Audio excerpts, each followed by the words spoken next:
Assalamualaikum. Assalamualaikum warahmatullahi wabarakatuh. Sampaikah doa istri kepada almarhum suami?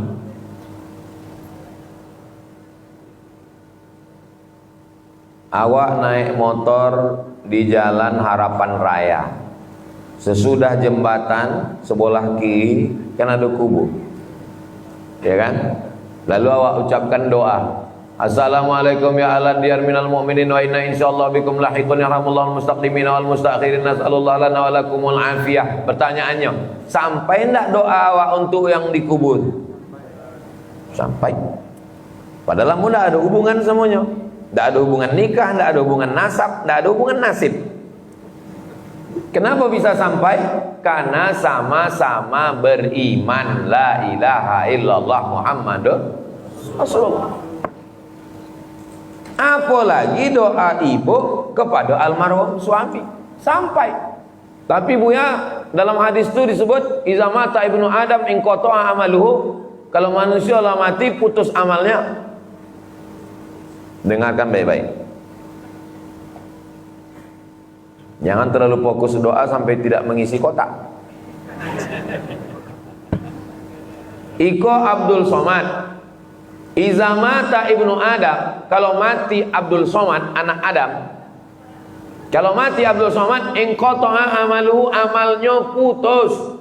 Yang putus itu amal manusia untuk Abdul Somad atau amal Abdul Somad?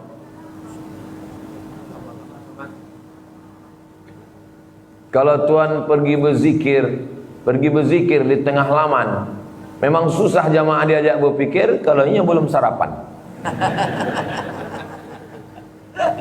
Iza mata ibnu Adam, kalau mati anak Adam, inqata'a amaluhu, putus amalnya. Kalau Abdul Somad mati, putus amalnya. Yang putus itu amal Abdul Somad yang mati atau amal jamaah kok putus? Amal Abdul Somad kok yang putus, bukan amal jamaah itu putus. Paham? Meninggal suaminya, yang putus tuh amal suaminya atau amal bininya? Amal suaminya yang mati itu yang putus. Adapun amal awak doakan sampai, tidak ada ikhtilaf antar ulama tentang sampainya doa ke orang mati. Lalu kenapa disebut di situ illa min salasin? Putus kecuali 3. Amal ambo putus, tapi 3 amal ambo tetap mengalir. Amal ambo, bukan doa Pak Dekan, bukan doa Ustadz Apandi. Mati ambo, mereka mengirimkan doa ke ambo sampai, tapi amal ambo putus. Ada 3 amal ambo yang dulu tetap mengalir. Pertama, sedekahun jariyah. Ada ambo tolongkan 1 sak semen sampai. Ilmun yuntafa'u bih, ambo mengajar di kampus, mahasiswa ambo mengamalkan sampai. Yang ketiga, anak yang soleh. Kola yang salah paham, disangkonya amal anak soleh sampai, amal orang tak sampai. Amal anak ambo itu kan amal anak saya, itu kan amal saya. Itu yang kami tak paham tuh Pak Ustadz. Cemana pula anak Ustadz amal Ustadz. Payah jolek kan. Kalau bini ambo tuh cuma ambo tengok, bisa hamilnya. Kan nggak bisa dikirim pakai bluetooth kan? Kan beramal ambo inggo jadi anak ambo itu kan? Itulah amal ambo yang mengalir. Jadi cerita tentang iza mata ibnu Adam itu bukan bercerita tentang amal iko, tapi amal iko. Kok banyak salah paham gitu. Kumpul uang tahlilan baca doa. Bersama kemudian tidak sampai iza mata ibnu Adam. Yang putu itu amal siapa? Amal uang na mati itu nan putui. Adapun uang nan hidup itu amalnya sampai. Apa aja amal nan sampai? Pertama, doa. Allahumma firlahu warhamhu wa'afihi wa'fu anhu wa ja'al jannata maswahu, janganlah melamu bawakan gulai itu sampai. Yang kedua, baca Quran. Mana dalilnya baca Quran itu sampai? Kata Nabi, Kata sahabat Nabi namanya Abdullah bin Umar, anak Umar bin Khattab, kalau ambo mati, bacokan pada kepala ambo Al-Fatihah, pada kaki ambo ujung Al-Baqarah, lillahi ma fis samawati wa ma fil ard. Tengok dalam kitab Ar-Ruh, ditulis oleh Imam Ibnu Qayyim Al-Jauziyah, murid Imam Ibnu Taimiyah, sampai bacaan Quran pada orang mati. 3 tahlil la ilaha illallah, sampai. Mana dalilnya? Nabi membolah pelepah korma, dicucukkannya ke makam. Apa kata Imam Nawawi? Hadis sahih dalam Sahih Muslim. Kalau pelepah korma bertasbih, tasbihnya sampai, apalagi tasbih, tahmid, tahtim, tahlil orang beriman. Sampai, apalagi sampai? Sedekah. Ya Rasulullah, ummi matat, emak ambo mati. Ayu sedekah tu afdal. Apunan paling elok? Kata Nabi, sedekah. Sedekah apa? Suqyal ma, memberi air minum. Boikan air minum. Sedangkan air minum sampai, apalagi gulai asam podeh bau. Sampai. 5, apalagi sampai? Umrah, haji. Labbaik Allahumma subrumah, ambo hajikan subrumah. Kata Nabi, wa mengajikan siapa? Subrumah. Subrumah itu siapa? Saudara ambo. Wa lah haji apa belum? Belum. Kata Nabi, hajikan dulu dirimu, baru hajikan subrumah. Haji sampai. Kalau haji sampai, umrah pun sampai. Maka umrah yang pertama umrah untuk awak, umrah yang kedua dari Ji'ranah, dari Tan'im, dari Hudaibiyah, itu untuk almarhum. Mana dalilnya umrah sampai? Wa atimmul hajja wal umrata. Wow, di situ tuh wow namanya wow ataf. Maknanya kalau haji sampai, umrah pun sampai. 6, apa lagi yang sampai? Kurban.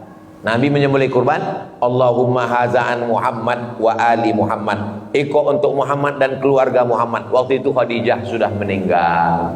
Itu menunjukkan kurban untuk orang mati pun sampai.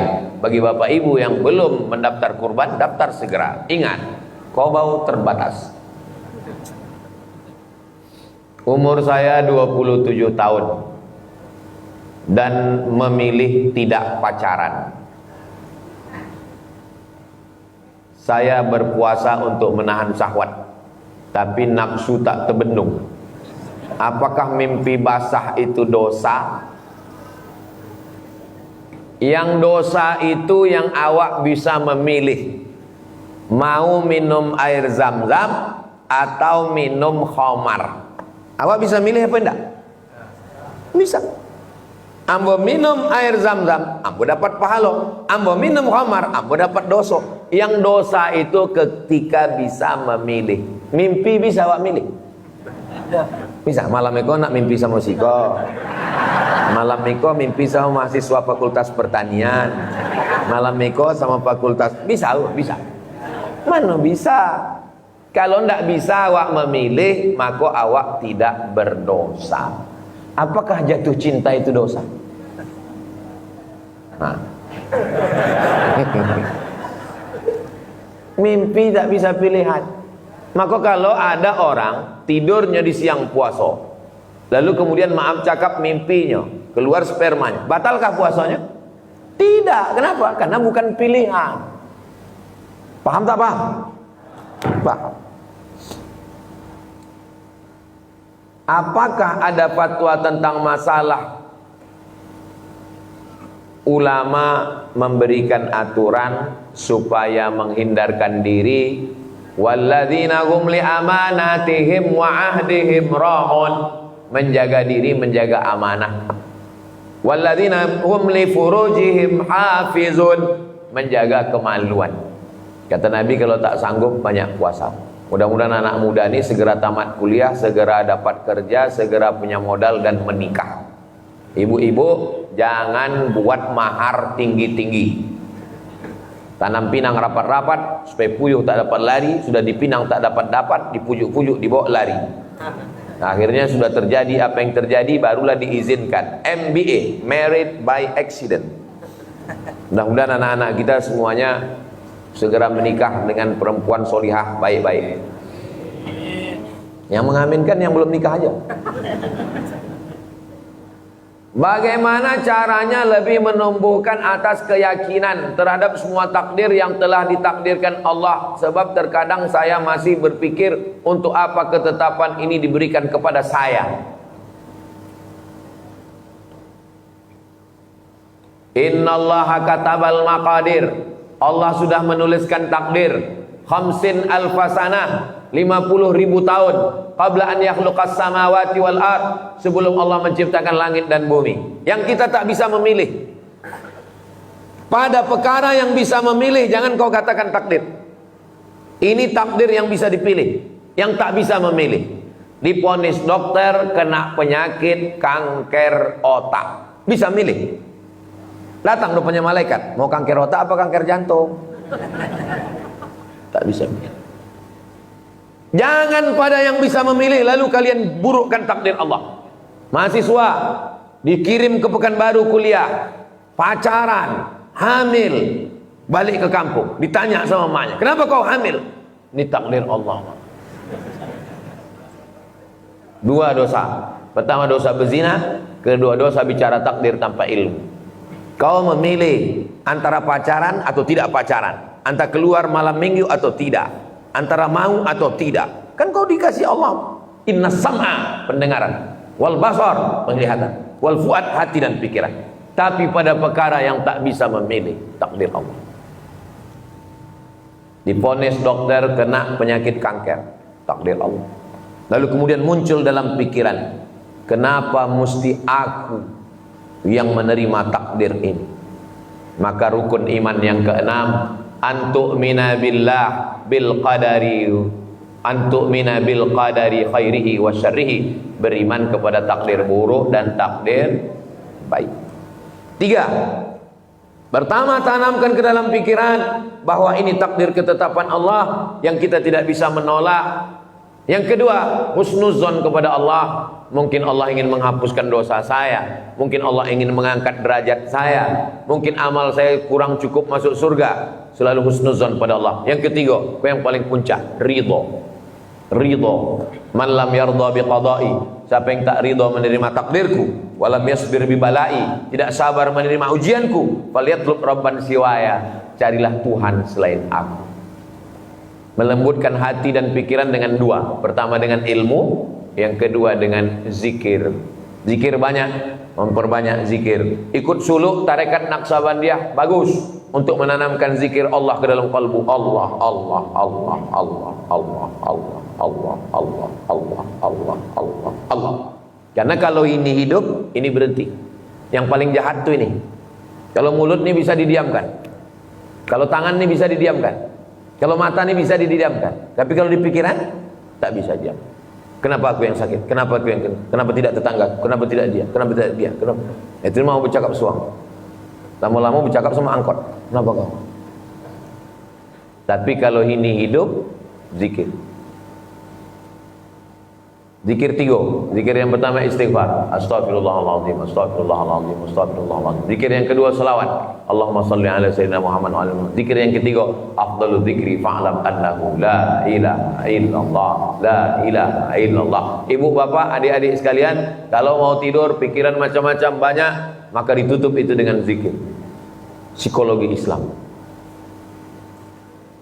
Mudah-mudahan sehat selalu Ustaz. Apa hukum kur di BSI? Semua produk yang ada di bank syariah itu dilaksanakan setelah fatwa dari DSN, Dewan Syariah Nasional. Yang mengeluarkan fatwanya namanya DSN. Lalu bank syariah mengamalkan, melaksanakan. BSI, BRK syariah mengamalkan semua. Dan ada pengawasnya. Nama pengawasnya adalah, apa nama pengawasnya itu Ustaz Alam? Dewan Pengawas Syariah. Jadi bank syariah itu ada DPS-nya 2 orang, Dewan Pengawas Syariah, yang memang ahli dalam bidang syariah Islam. Maka apapun nama produk bank syariah itu halal dilaksanakan. Apapun nama produk dana talangan haji umroh, mudharabah bagi hasil, murabahah permodalan, wakalah, ijarah, itu semua halal. Yang penting banknya syariah. Apa hukumnya muslim bekerja pada perusahaan keamanan pengiriman uang bank konvensional yang biasa mengawal pengiriman uang bank ke ATM? La'anallahu akilar riba. Allah melaknat orang yang makan riba. Wa mukilahu, orang yang melakukan perwakilan atau yang dikasih makan. Wa katibahu, yang mencatat. Yang mencatat pun ikut. Wa syahidahu wa syahidaihi, dan yang menjadi saksi. Lalu jalan panggil, sini bro, sini sebentar. Uang jadi saksi ya. Ya, ayat pun kone.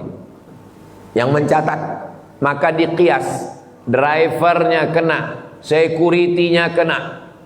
Ustaz Somad nih ngomong-ngomong begitu, tapi kami tengok banyak juga jadwal Ustaz ceramah di bank konvensional, ya. Apa kalau diundang di bank konvensional? Itulah yang mau jelaskan. Semua klien ini makan haram. Security-nya, maka mau kalau sudah diundang di bank konvensional, habis itu tadi diundang lagi. Kalau ambo ceramah di bank konvensional, airnya tak saya minum, kuehnya tak saya makan. Kalau dikasih makanan saya tak makan, karena itu haram semua. Dikasihnya duit, ambo ambil, ambo serahkan ke Yayasan Tabung Wakaf Umat, karena itu untuk masoleh amah. Ibu bapak kalau dapat duit dari bank konvensional, kumpul banyak, serahkan ke Ustaz Al-Naf. Tapi waktu menyerahkannya serahkan aja gini. Dia tak usah apa? Tak usah cakap, Ustaz, Iko ada beberapa duit haram untuk Ustaz. Serah. Jangan mengaji tapi masih bank konvensional. Balik dari sini langsung ambil tarik semua, pindahkan ke bank syariah. Kita orang Riau, maka alihkan semua tabungan ke BRK, Bank Riau Kepri Syariah. Ambo tidak dapat apa-apa dari BRK. Jangan anggap ambo kok dapat persen dari BRK. Enggak. Sampai kini BRK enggak ada ngasih apa-apa kamu. Kalaupun ada enggak akan ambo terima. Ambo serahkan ke Yayasan Tabung Wakaf Umat Ustaz Al-Naf Binan. Jelas tuh Ustaz Al-Naf. Bolehkah kita menanam pohon tumbuhan di atas kuburan? Nabi mengambil pelopah korma, fasyaqqahu nisfain, dibolahnya dua, thumma gharasahu, dicucukkannya. Sahabat bertanya, lima fa'alta hadza ya Rasulullah, untuk apa kau lakukan ini ya Rasulullah? Apa jawab Nabi? Innahuma la yu'adzabani, iko ada dua makam iko penghuninya sedang kono azab. Yang suang itu kenapa kena azab? Yamshi bin namimah, membawa-bawa cakap si A tentang si B, dicitokan di C. Zaman dulu bercakap, zaman kini tidak bercakap, tapi pakai grup WhatsApp. Yang kedua kenapa kena azab? Lam yastabri, riwayat satu lagi, lam yastanzih, karena tidak bercebok, koncing tak berbasuh. Hotel bintang 3, bintang 4 masih ada keran, bintang 5 pakai tisu. Maka ada profesor di Riau Iko dulu, almarhum sudah meninggal. Setiap pagi keluar negeri kemana-mana diundang, dosen tamu diundang, itu di dalam tas sebelum berangkat ada membawa gayung. Sebab apa? Tinggal di hotel bintang 5, di Tompek Transit, di lounge, tidak ada lagi keran air. Bawa botol, berbasuh. Jangan sampai tak berbasuh. Tanya bule-bule cantik-cantik tak berbasuh, bau berak. Itulah dalil menusukkan pelepah korma. Lalu kenapa ditusukkan pelepah korma?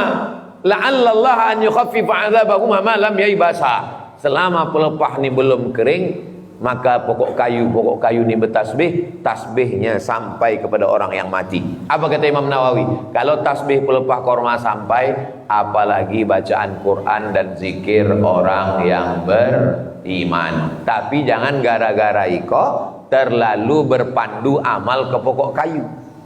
Lalu ditulis surat wasiat, kalau ambo mati tolong tanamkan di kepala ambo pokok sawit, di kaki ambo pokok kurma.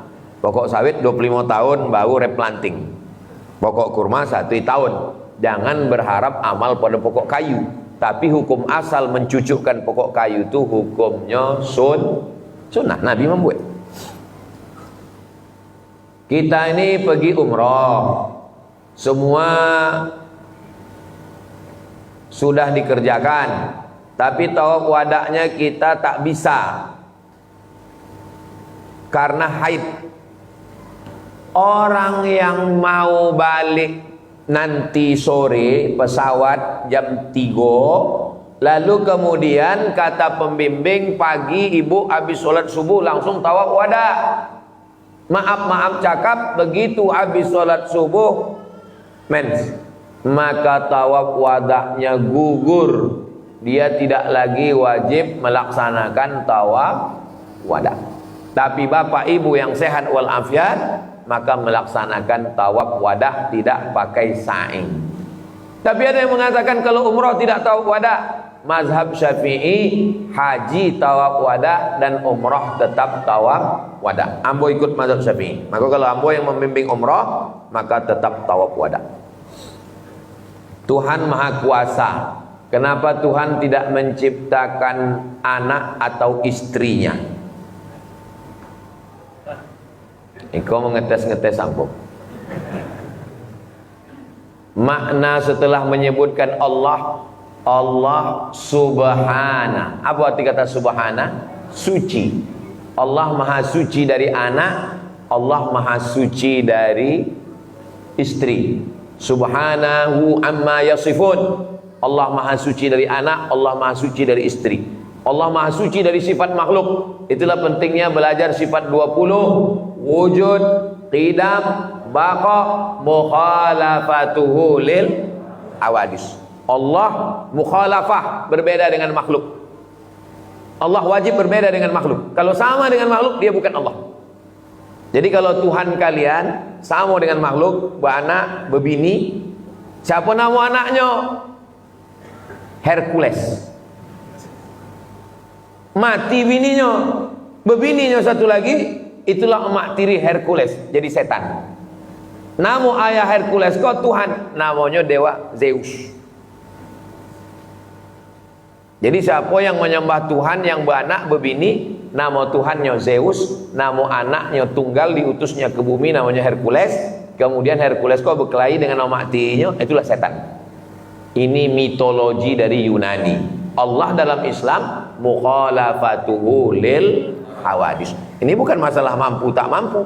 Sanggupkah Tuhan menciptakan batu yang dia sendiri tak sanggup untuk memikulnya? Kata tak sanggup itu terbatalkan untuk Tuhan karena Allah Maha Kuasa. Sanggupkah Tuhan menciptakan anak dan bini? Kata tak sanggup itu terbantahkan karena Allah itu Maha Suci dari anak dan bini.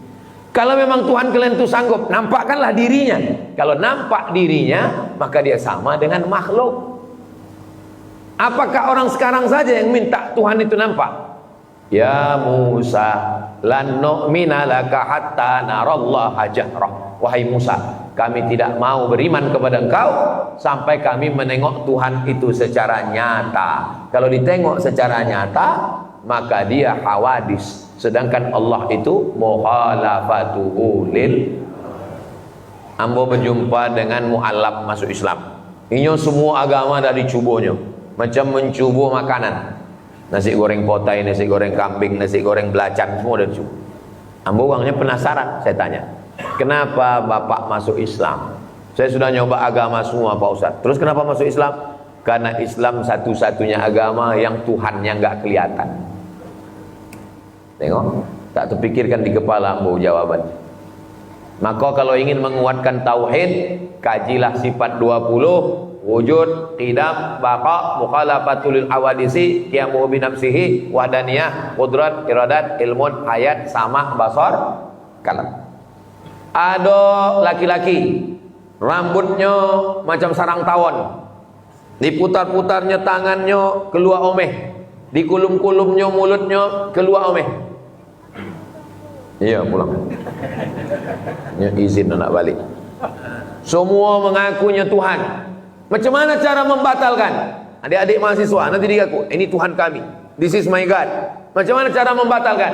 Membatalkannya dengan sifat 20. Dengan satu sifat terbatalkanlah dia. Wujud, qidam, baqa. Qidam tak berawal, baqa tak berakhir. Kalau berawal dan berakhir berarti bukan Tuhan. Apakah Isa Tuhan? Tidak, karena dia berawal, dia dilahirkan oleh Maryam. Apakah Maryam Tuhan? Tidak, karena dia berawal, dilahirkan oleh Hana. Nama ayahnya Imran. Imran menikah dengan Hana, hamil dia. Itu yang disebutkan dalam surat Ali Imran. Kenapa cuma sifat 20? Kenapa cuma 20 sifat? Sifat Allah kan banyak. Sifat Allah banyak. Ulama Asy'ariyah menyusun sifat 20 untuk membatasi sifat-sifat yang boleh menafikan Allah daripada makhluk. Maka buatkan satu kajian khusus di masjid ini. Masjid-masjid mesti punya 3 kajian. Pertama kajian akidah, kedua kajian fikih, ketiga kajian akhlak. 3 ini jangan sampai hilang. Tabligh akbar penting, tapi tabligh akbar itu kajian umum. Kalau mau ngaji serius 3, mintakan ustadznya ke Ustadz Al-Nob supaya untuk mengkaji akidah. Kitab yang dikaji untuk akidah namanya kitab Aqidatul Awam. Nama syarahnya Jala'ul Afham Sayyid Muhammad bin Alawi Al-Hasani Al-Maliki dari Makkah Al-Mukarramah. Ada